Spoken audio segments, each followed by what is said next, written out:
Hey everyone, welcome to our Bright Future Friday session today. It's our third session. We're super excited to have our Create session today. We have four wonderful, creative, and incredible panelists here today. Miss Yashia, Aisha, the Indigo team, and Ashley Weiler from Creatively Nomadic. And so what we're going to do is going to have each panelist introduce themselves, and then we're going to really get started into the meat of the questions. Ms. Yashia, you want to take it away? Okay. Well, YBI, my name is Yishiat Israel. The company is YBI, African Apparel and Fashion, located inside of Scott's and Son Furniture Store, which is a family business. So my father has been here for over 20 plus years. So he has part of the store. I have the other part of the store, and it's a family business located here at 5115 Park Heights Avenue. And thank you very much for inviting me to be a part of the panel. Hello, everyone. My name is Aisha Thompson. I am the creative director and founder of Envision Creative Art. We are a visual marketing agency that supports small businesses and entrepreneurs with building brands that they love. Thank you so much for inviting me to join you guys today. I'm super excited to chat with everyone. So, my name is Gabriel Pickus, and I'm the founder and director of Indigo, which stands for Inward Discovery Grows Outdoors. And we're coming at you live from Reisterstown, where we're getting kids from Harlem Park, Elementary Middle, and West Baltimore out to this awesome adventure camp. It's in the woods, so they're walking in the streams, they're picking food from the farm and learning the entire process, making their own pita from harvesting the wheat to grinding it to cooking it, and then making their own pesto from basil that they pick right there on the farm. The kids are on the zip line now. And you can find out more about us at inwarddiscovery.org. Yeah, and my name's Adam. I'm the creative operations director at Indigo. I do a lot of the graphic design, documenting with the video and camera, and happy to be here with all of you today. Wonderful, and thank you all panelists for your introductions. Oh, sorry, Ashley. It's okay. Go for it. Thank you. Hi, everyone. My name is Ashley Wilder. I'm an artist based here in Baltimore, Maryland. You may see that my name here is Creatively Nomadic. That's the business in which I own. It is www.creativelynomadic.com.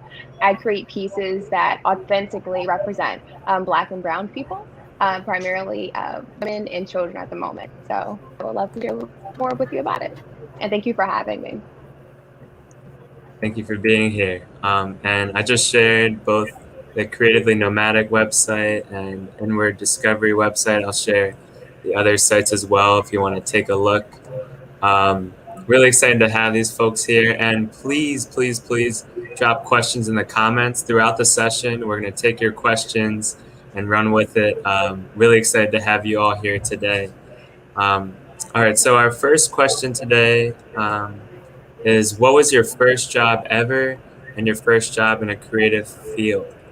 Ms. Yashia, would you like to take that? One thing I forgot to share in reference to who I am is that I'm associated with Pimlico Merchants Association. Pimlico Merchants, matter of fact, I'm the president of Pimlico Merchants Association, which are 72 businesses. So the youth workers that have been working with us have had the opportunity to engage in some of the businesses, whether it's culinary arts, retail, and all of that. So I just wanted to make a point as I was just hearing other information. So my very first job ever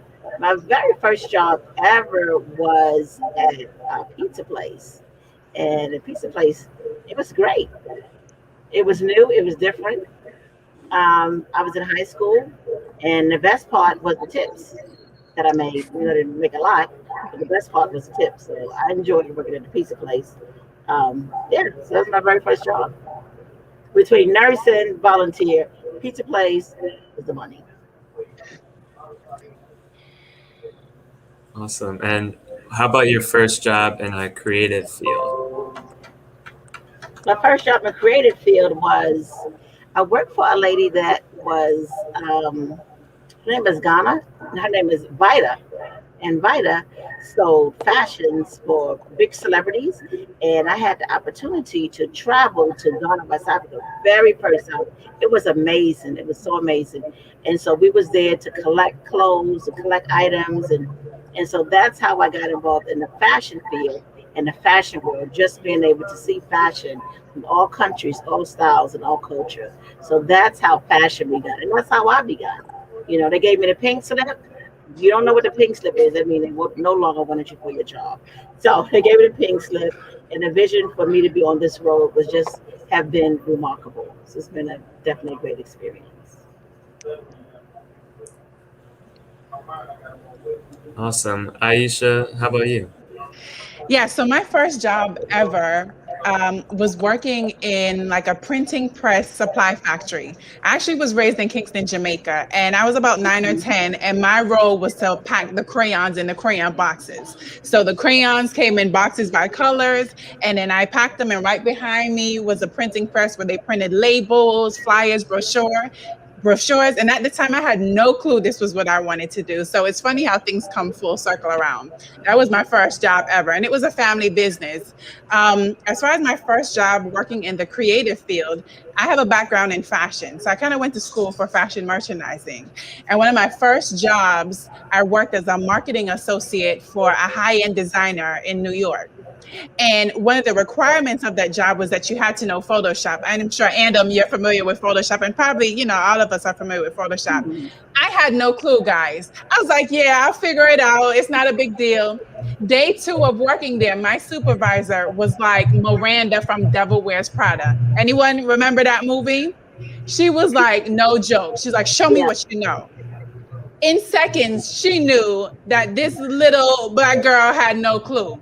And I was the only person of color in the design firm at the time. And I'll never forget how she stormed from her desk, marched down the hall on the top of her lungs saying, she knows nothing and she does not deserve to be here.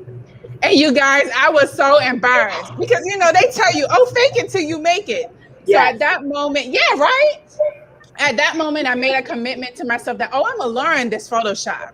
Right. And we didn't have YouTube back then. I'm not going to tell my age, but they have Photoshop for Dummies. And I just committed to it. I worked hard and I learned it. And that pretty much piqued my start in the creative industry and really learning graphic design.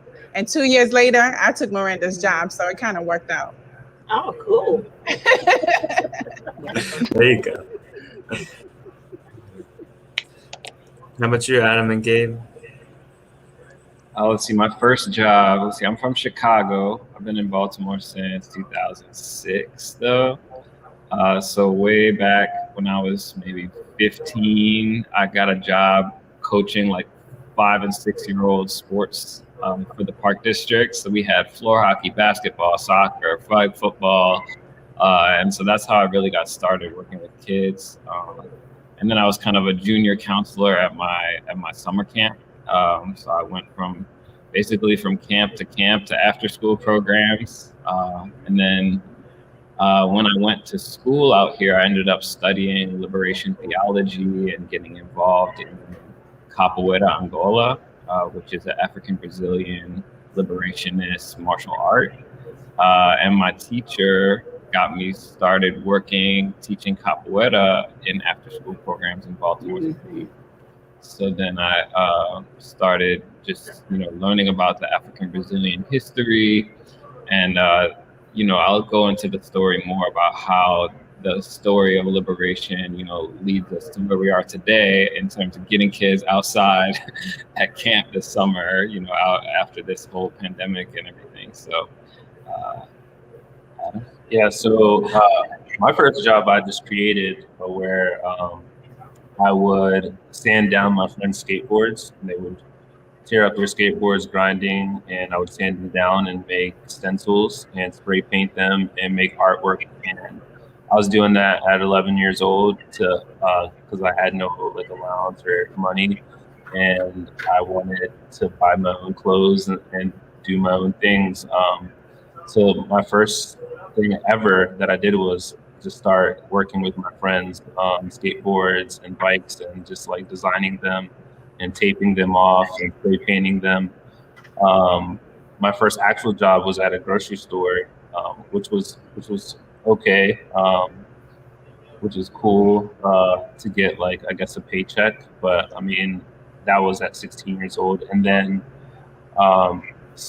in college, my first creative job was a freelance graphic designer, where I started doing logos and graphic T-shirts, and I was doing them for businesses, and I started doing a lot of T-shirt designs for this one nonprofit, and they asked me to be, after doing like 10 T-shirt designs and some logos for them, they asked me to be the art teacher for after school program in West Baltimore. So I did that, and then from there they asked me to be the site coordinator. So I did that for a couple of years, and I met Gabriel, and it came full circle, and I'm still doing graphic design and photography and film and all of it together, and enjoying what I love to do, and working with youth, and it's amazing. So that's my whole thing there.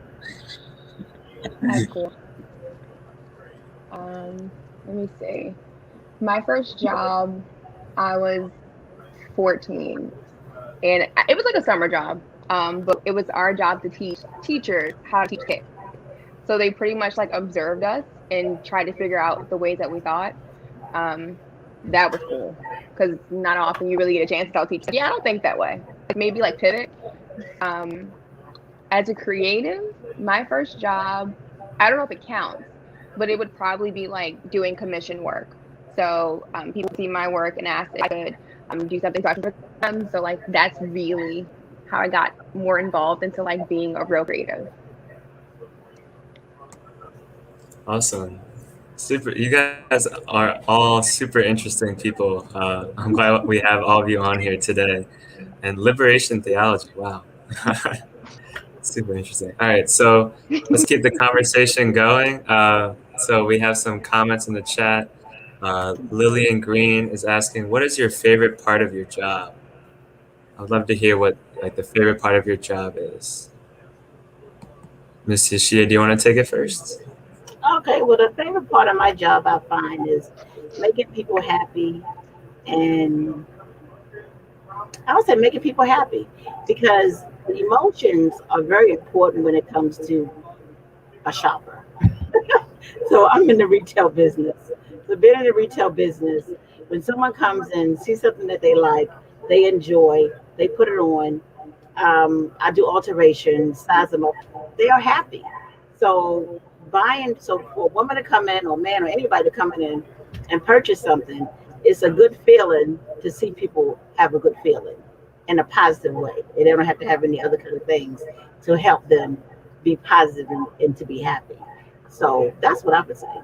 Making people feel good, making people feel happy. So showing that emotion, yeah. So that's what I would say. I think for me, especially when it comes to working with the youth, it's just helping them bring their their visions or their dreams to reality. So I call it monetizing their hustle. They have like an idea of a business they want to start, and then just laying the groundwork to actually building a brand from it. I really enjoy that. That's beautiful. I'll pick up on that thread, and that's, whether it's with teachers or with kids, just seeing those moments when that genius that's in them gets to come out in whatever way, right? And that's what we try to facilitate with our outdoor experiences. It might be, we have a lot of kids here that are like, wow, I didn't know I liked adventures. And then I sat and I found peace, and I found myself at peace, sitting under a tree for the first time, where I felt like I could just chill. And then they get in touch with themselves, and that's the opportunity for them to figure out their kind of path and passions and direction in life, and then seeing that come to fruition. And I think, obviously we have to talk, Miss Aisha, about how we can all collaborate. Ashley, Miss Yoshida, we gotta make this happen for all the kids. Yeah, I definitely agree with you, Gabe, and everyone. I really just like I love seeing the excitement of when a the youth, the kids like doing what they love to do and realizing it's like, well, I just made this work of art, or I did something I never thought I could do, which could have been like, there's a high ropes course here. It's like 55 feet high is the highest one. And some of the kids are afraid of heights, and to see them get up there and do it is awesome. And see youth develop their crafts and skills, if it's jewelry making, if it's painting, illustration, poetry, rapping, making music, and being able to be there and see how it develops and like riff and flow with them on that, I think is amazing, and it's a really beautiful part of the job.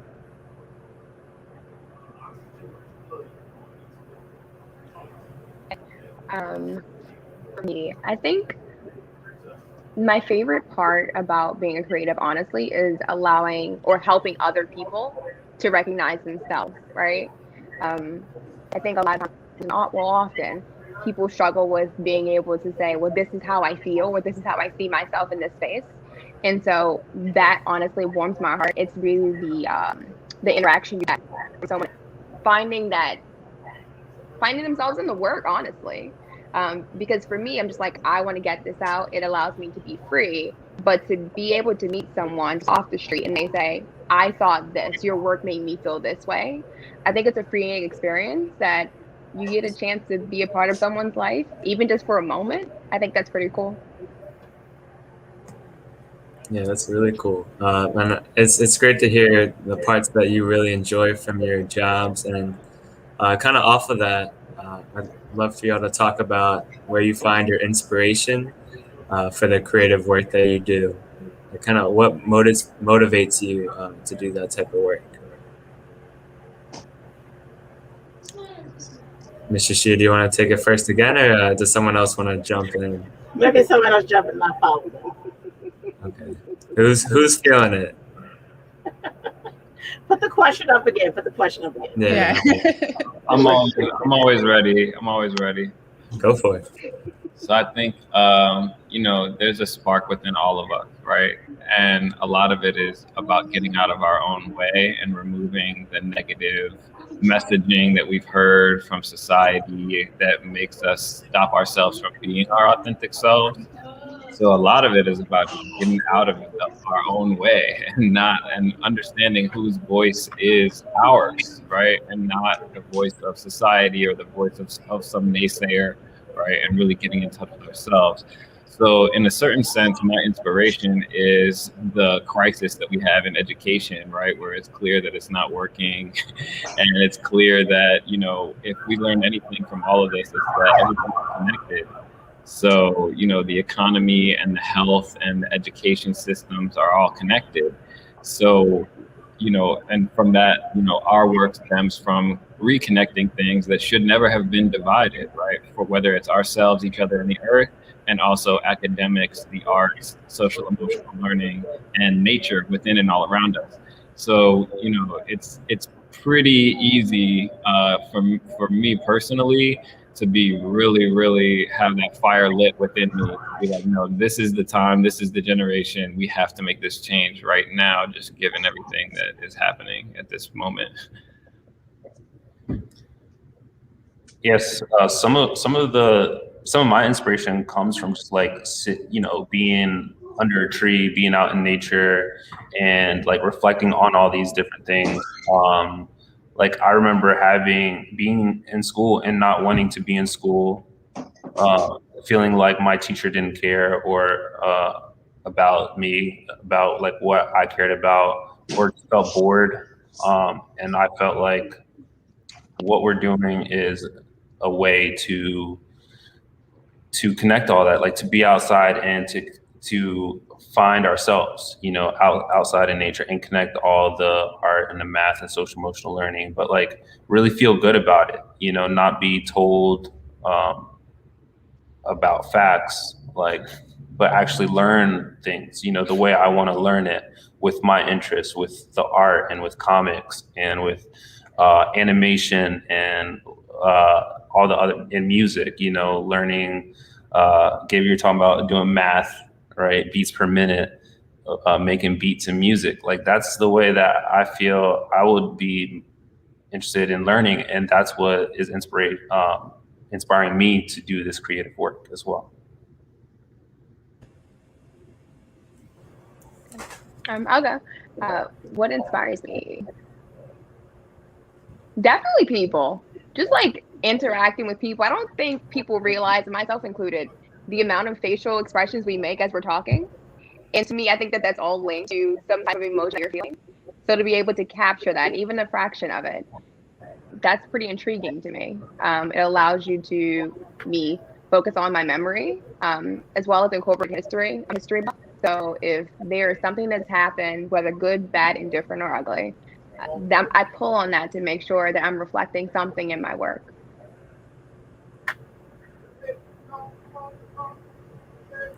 Okay, well, let's go.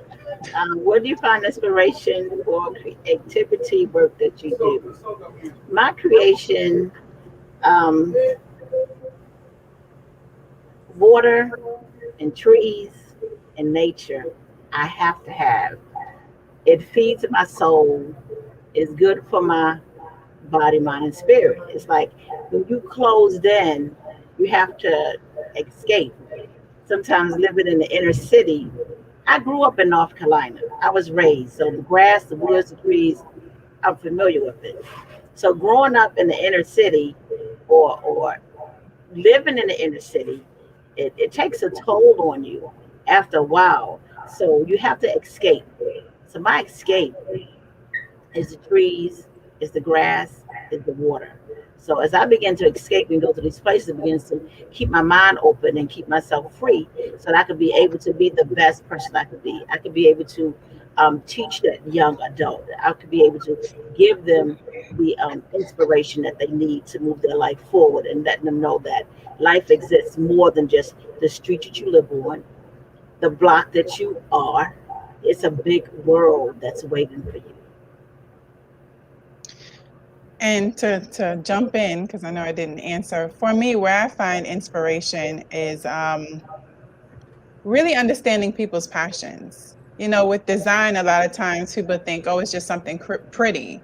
But like, I dig deep with whoever I'm working with to understand the why, the bigger picture. Like, where are you going with this? So taking the time to really put myself in that person's position, whoever I'm working with, is crucial. And then another aspect of just finding inspiration for being creative, and I think, Gabe, you kind of touched on this too, is really like centering yourself and, being grounded in who you are, and I think it starts a lot with just self-development and improvement. So like always seeking to learn more, to read more, to surround myself with positive energy so that I'm making sure I'm exuding that and I'm pouring that into the next person. So all that in marketing, we use the term imposter syndrome. Imposter syndrome, or that external noise, isn't like holding you back from really like being your best self or achieving those goals, because it's like, oh man, I don't think I can do it. I don't have what it takes. You know what I mean? So that really starts with that self-care aspect, for me. And when I do work with youths, I try to encourage them a lot to kind of work on developing themselves as well. So that inspires me in being creative, because that helps me understand what their passions are. Amazing. Yeah, so definitely heard a lot about self-care there, building yourself up, connecting with nature and connecting with others, and feeding off of others' passion, and that collaboration as well. So wonderful answers there, and let's keep on going. Let's keep the conversation going. So to switch gears, we have a comment over here. What were the hardships that you faced that made you a better person, and what did you learn from it? Who wants to take that on? For me, the hardship was the COVID-19. We had to close our stores. That was a hardship, and knowing that I was still able to stay alive, knowing that what I paid for someone to do, I did. So therefore, I learned I don't have to always spend money for someone else to do a job that I could do, and just being able to rise above and still be in business, because that's a reality, because a lot of stores didn't make it. A lot of hardships. It was really hard. a lot of restaurants and moms and pops businesses to actually fold and did not make it. So what we have just experienced was a definitely hardship, but knowing that I can do it, I can create, I can type, I can send things out, definitely made me a better person to move forward and then to share with the youth like, okay, you can do this, you can improve, you can do better. That's good. Yeah, COVID was tough, Whoa. and I know a lot of businesses, didn't make it. So just being here and being on this platform with you guys, I'm grateful for that. One of the hardships that I like to share a lot, especially when connecting with youth. For me, I'm a product of an immigrant. I was raised by a single parent. Excuse me, my mother is from Jamaica, and that was all I knew. That's all I ever knew. It was always just me and her. And I remember moving to Maryland because at the time we were in Georgia because she had an opportunity to work at the university. And a part of that agreement was the fact that, I was able to go to school, University of Maryland, for free, right? I got a free ride because she was an employee. However, to kind of sum it up real quick, I think I started school the end of August. By November, my mother suddenly died from cancer. And a week after, her passing away, they were like, hey, listen, she's no longer an employee here. So how you going to pay for it? You're going to have to figure it out, or we're going to have to ask you to leave. And that was the most toughest experience that I've ever, had to deal with up until today. And what I did was, through just working, I worked 3 different I was working at Old Navy, Macy's, and this is on the Eastern Shore, y'all, back in the day. So it wasn't much there. I was working on campus and just different scholarships and grants. A lot of the professors and administrators on campus really worked to support me, make sure I had housing and things of that nature. And I was able to graduate on time, summa cum laude. So, that helped me become the person I am, where it's it doesn't matter what it is, how tough it seems. As long as you believe you got it, it don't matter what nobody else is saying. As long as you believe you got it, you're good. And no obstacle can hold you back from being who you are truly supposed to be and, succeeding in life. So that's what I can share on that.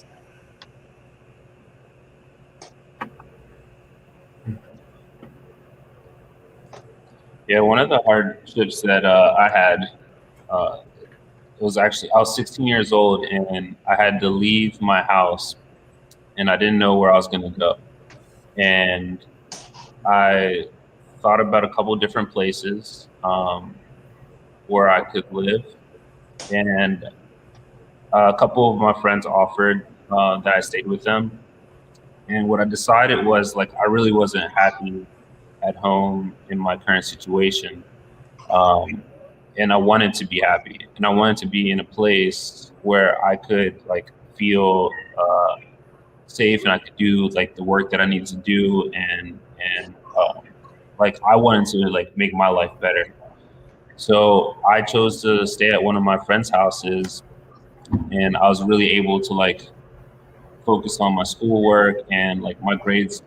By my senior year, I had straight A's, just because I was able to find a place, luckily, and reach out to friends and family and figure out where I was going to do what I was going to do with my life.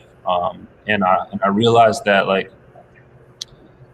I know that I want a good life for myself, and it really doesn't matter. People may say you can't do this, you can't do that. They may take things from you. They may put you down, but if you really want a good life for yourself, you can do it, and plan it out and reach out to the friends and family and the community, because people do want to support you. And so I'd say definitely lean on them and learn from them as well. Yeah, I'll chime in. I got I don't know if you can tell that I'm a small statured gentleman. If I stretch, I'm 5'7", and growing up in Chicago, I was little. I was probably 4'9" going to 7th grade, and I was 5'1" going into high school.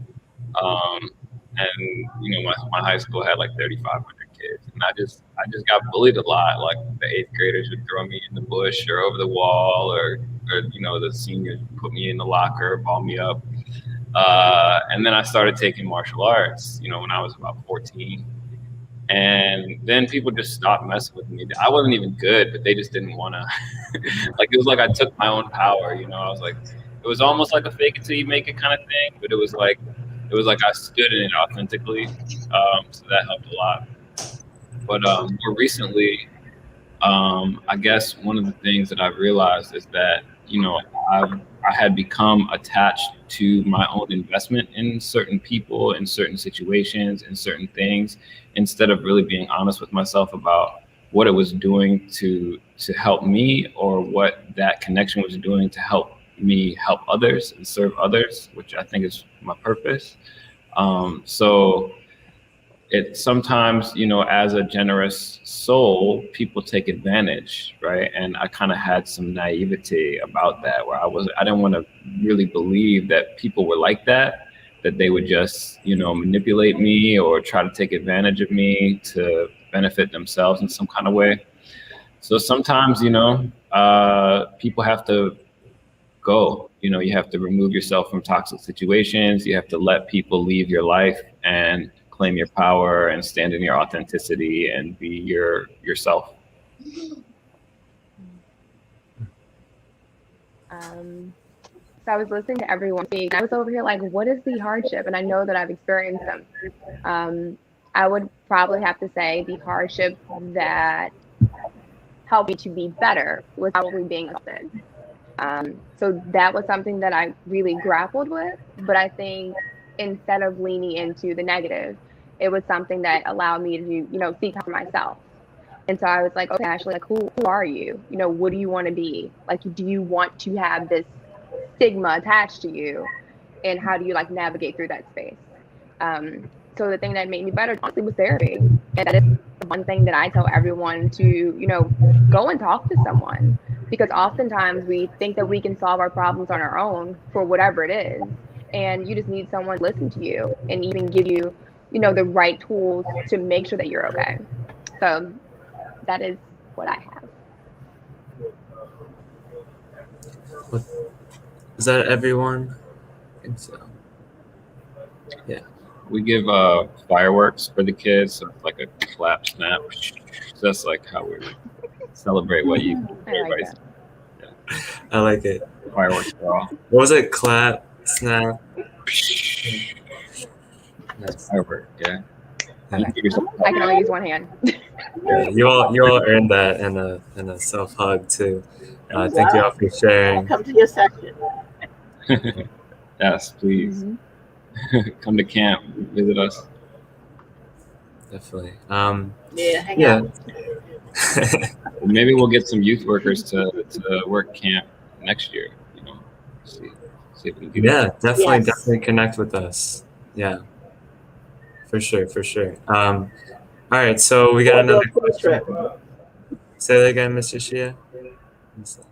Yes, field trips abound. I said definitely a field trip. We want to do a one-day field trip, because I have some youth right now in the community that need to leave the community to go to a place with nature and air and just another kind of feeling, brings another kind of emotion in their head.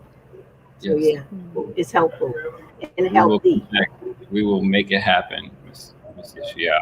We will make it happen. Cool. Let's do it. Definitely, Great. And that helps. That helps me to kind of center myself too. Just like going for a walk, even if it's like wherever you can find space. I know sometimes some of us have more access to outside space and green space, but wherever you can find some space, just like finding that time to yourself, or like being able to enjoy the outdoors where you can, is definitely a luxury and something that helps me get that self-care I need to. And off of that, that's also kind of what helps me get out of my creative blocks, whether it's going for a walk or just taking time for myself too. How about you all? What kind of helps you get out of a creative block? Or you guys don't get in creative blocks? You all are so so on top of it, right? No, I was gonna say definitely like When you say how do you get out of your creative block, so what are you Yeah. saying so that everyone can understand and youth can understand? How do you get out of a creative block? What do you mean in that way? Oh, sure. Yeah. So when you kind of get stuck in your creative space where you're not able to, like, you're kind of having trouble maybe writing, or maybe sometimes this happens to me when I'm Okay, I just thought this was talking, okay. like trying to do a presentation, like where we're at now. Every once in a while, you kind of get stuck and you forget like where you're trying to go next, and then try to get that train rolling. What kind of helps you get through those problems? I've experienced that actually many different times. I like to go out and do my favorite thing, like maybe that's ride my bike, like get the blood moving, breathing, yeah, relaxing, Destiny. Uh, music, Kaya, yeah, like all those things I think are very helpful. Like, sometimes when I want to figure out something to draw, I just watch like the Jubilee animation, the Jubilee Studio movies, or like I read a comic book or something like that. If I don't know, but I have an idea, a lot of times I'll just go through Google Images. But I think like coming back maybe the next day, like stepping away from your workspace, right, and going for a walk to clear your mind, and like listening to the wind blow, like breathing fresh air, and like if you see some birds and listening to the songs that they make, it's really helpful. I definitely believe in connecting with nature and grounding ourselves back with the earth, and I think that's really helpful in clearing the mind, right? Or anything that may be ruminating. And then being able to come back later on, maybe the next day or a couple of days later, is always helpful for me. The other thing is just asking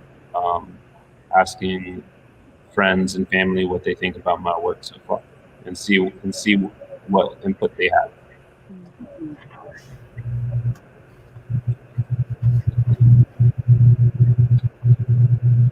Anyone else? How do you get out of a creative block?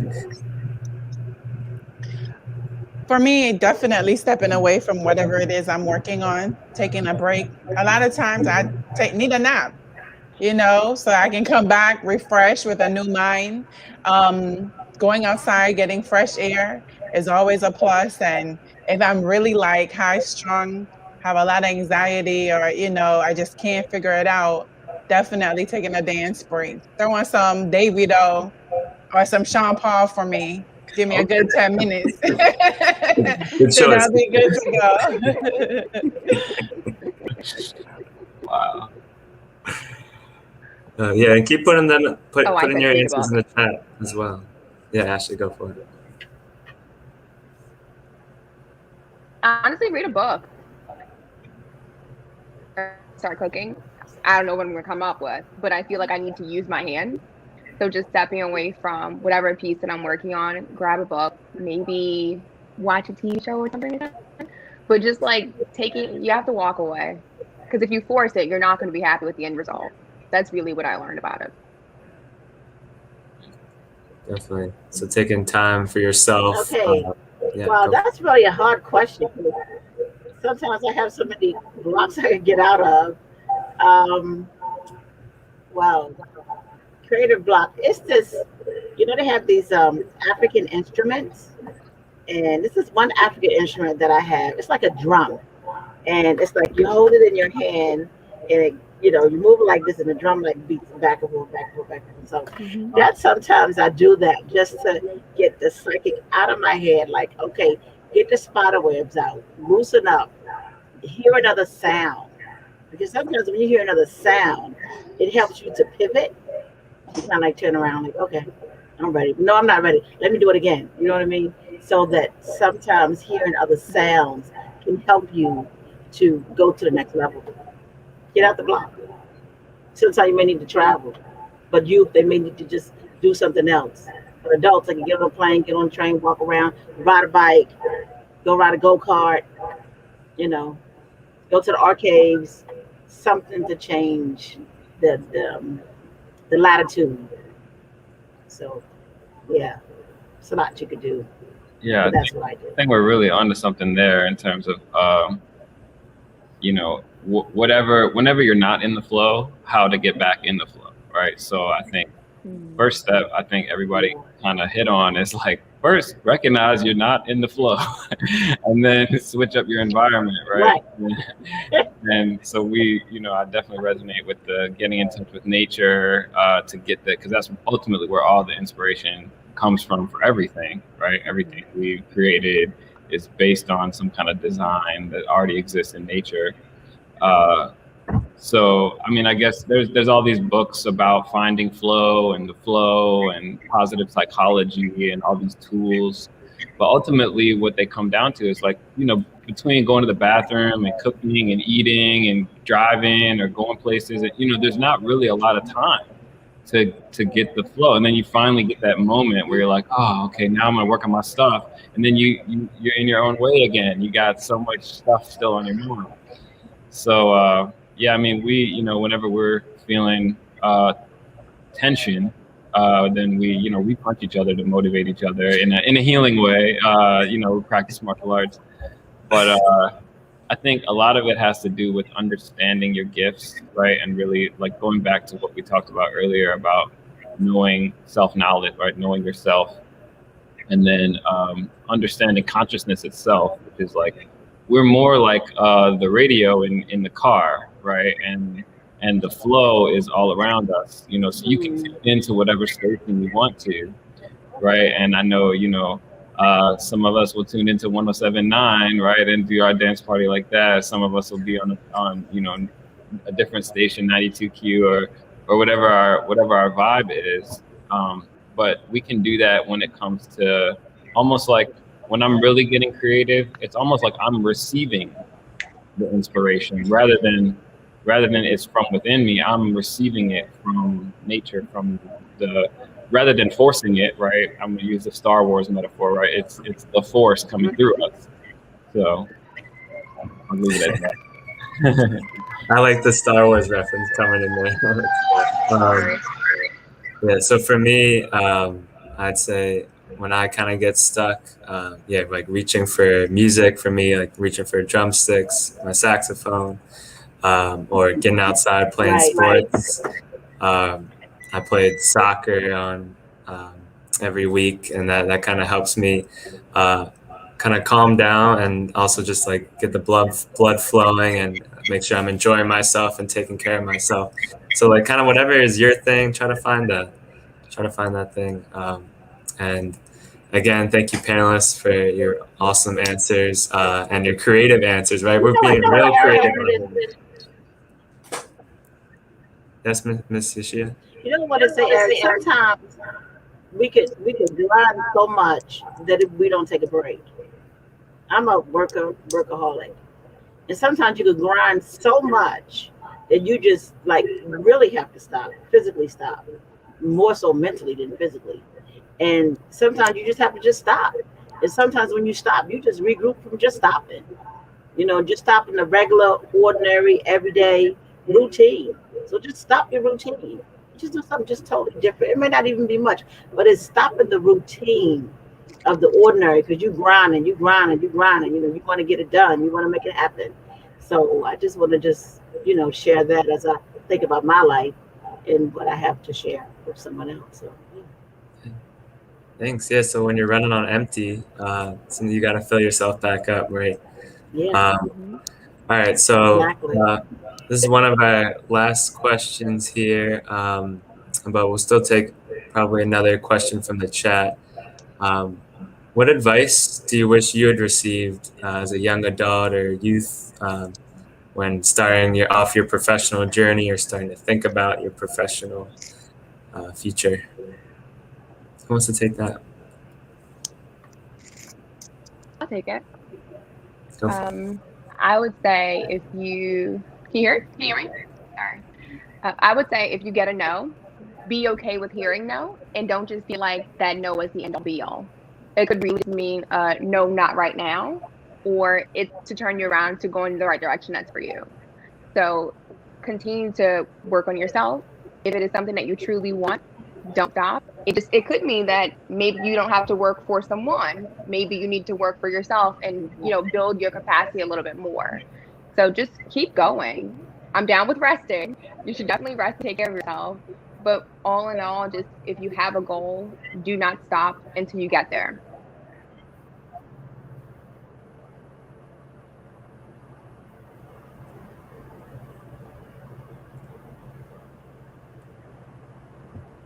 I like to say, like, kind of going off of the inspiration of like the last question when we were talking about inspiration, like, don't be afraid to try new things. You know, if you want to try something new, go ahead and try it.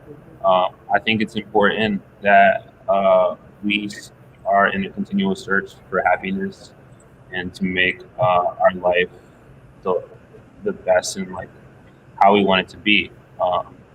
A life of prosperity, happiness, love, fulfillment. I feel that a lot of people told me I had to do things a certain way, and even art school teaches you have it like they kind of teach you like, oh, these are the structures, and they're great guidelines and stuff. And I had teachers that were like, oh, this is all wrong. And sometimes it's like, no, it's not. It's fine. Just keep going, and have fun. Like, and the other thing I wish someone told me was that don't be so hard on yourself, especially if you're creative, right? Like, there's always going to be someone that's like that is at the next level, and that's okay. Just be okay with at the level you're at, and like steadily work on it, and you will get better over time. Like, it's not a fast thing. Like, there are talented artists that have been painting since they were like 4 years old. Right? If you just start painting tomorrow, you may not be the same type of painter, but it doesn't mean you're not a great painter or you don't find your own niche of painting. So just like explore, and it's okay to make mistakes or happy accidents, as Bob Ross said. Just be okay with whatever happens on like the outcome of the artwork, and just keep going with it. Yeah, I'll pick up on that to say that, there's an old proverb from Zimbabwe that I learned from Talib Kweli's Reflection Eternal album. Africa Dream is the song, and it's, if you can talk, you can sing. If you can walk, you can dance. If you can talk, you can sing. If you can walk, you can dance. So I guess the message that I wish that I had received is like, yes, you can make money doing what you love. You can turn your passion into your profession. There is a way to do it. You may not get there right away. You may have to work for other people. You may have to, find that perfect balance of, side hustle and main hustle, and then turn your side hustle into your main hustle and flip it around as many times as you need to. But then eventually, that the skills and the tools and the resources and, obviously, real talk, the money is out there for you to go and get it. If you, like everybody's been saying, if you believe in yourself and you, continue to learn from the systems and structures kind of like resisting against you, right? And you kind of look at that as, okay, let me find the path of least resistance that's authentically me. And like, you don't have to be a one disciplinary artist. Like, you can, like, I'm a multidisciplinary artist. And to me, like the percussion, like the music that I make, I'm hitting things super simple. That's the same as the martial art, which is the same as, the kind of like the messaging that we're creating in terms of the social emotional learning and how to de-escalate ourselves and make peace in the world. And it all really is connected. So maybe, painting isn't your thing, but being an all-around art teacher, you can work with any medium. So we call ourselves, I guess currently we call ourselves teaching artists. right? Which is like a double entendre because we're artists and we're teaching our art, but we're also trying to hone the art of teaching, right, and make education what it should be. So I think that that's what we're trying to do, is create spaces for kids to receive that message where it's like, yes, you are enough, you can do what you love, and it can sustain you and your family.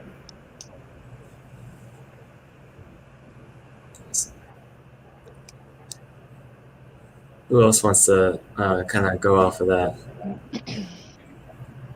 I would say stay encouraged. Whoever that's in your life that motivates you, stay close to them, because that motivation is real important. Because we all grow up in different lifestyles and different homes. In my home, my family, they was always motivating me because I was always very active. So they would say I would have, what's that, HDT? So therefore, I was always one of those active children, always busy all the time. But so therefore, encouragement was there. But stay encouraged. You know, follow your dream, follow your heart, follow what feels good to you. Um, and if there's someone that motivates you in your life, continue to stay close to them, because there may be people that want to discourage you from your thoughts and your dreams and your aspirations. So don't stay close to the discouraging people, but stay closer to the ones that's going to motivate you and encourage you to move you forward. And I'm sure your dreams will be there and will follow you where you are.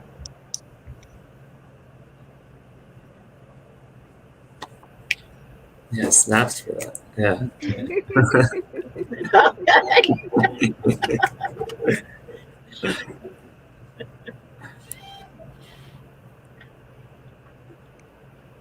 Aisha, did we get you? Oh, I mean, I think I think everyone pretty much kind of covered it. It's all about staying true to yourself, you know, really. And it can be challenging sometimes as a youth and an adolescent when you're going through different phases and trying to really figure out who you are. But staying confidently in that. And, you know, if you can from a young age, understand your value, like, you know what I mean? Staying confident in what you bring to the table, you know, regardless of whatever it is. Don't rely on someone else to tell you what's wrong from what's right. If you have a talent, you know, do it your way, as long as you're not harming anyone or, you know, breaking any type of rules. Stay in your lane. Don't worry about what anyone else is doing, how well they're doing. Like your journey, your purpose is for you. So just really hone in on that. That's pretty much what I would have, what advice I could use back in the day, you know, being more confident in me. Awesome. Yeah, no, I definitely think I could have used more of that too, like really building up that confidence in myself. And you brought up imposter syndrome earlier. It's something I learned not until college, and I kind of wish I had learned sooner in life, kind of how to work through those maybe negative thoughts and build up my self-esteem more at an earlier age.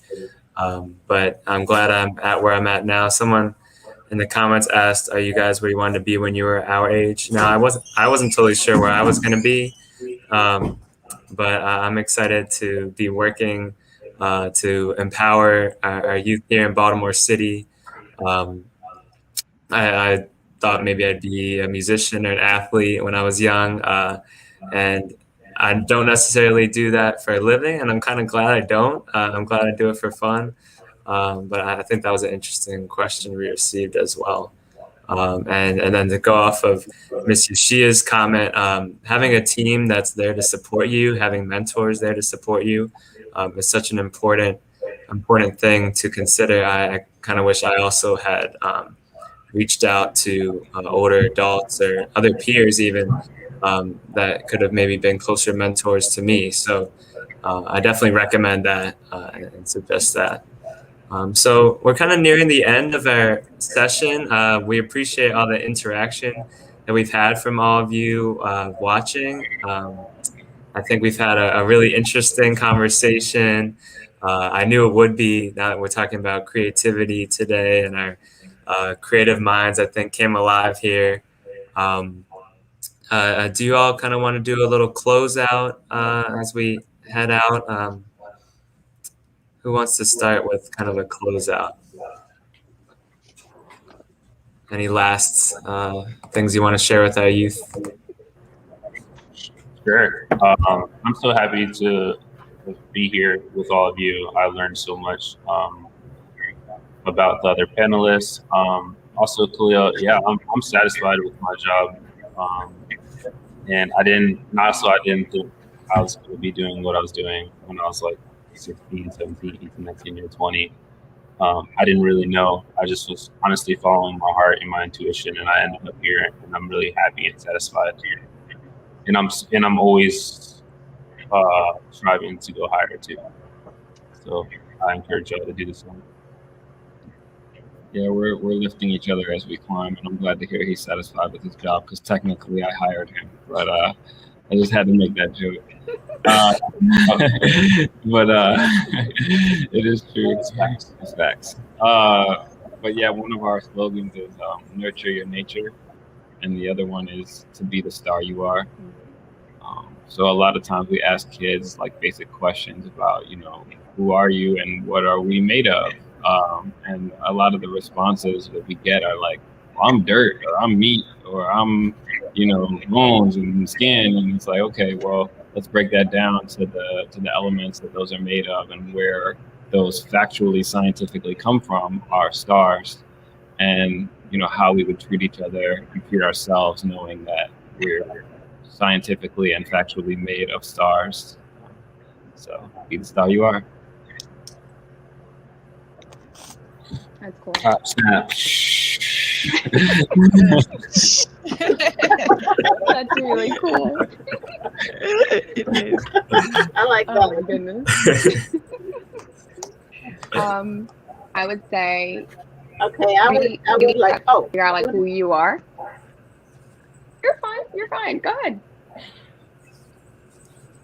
No, actually, Mr. you want to go? Free. Okay, it's on you. I would really figure out what is you.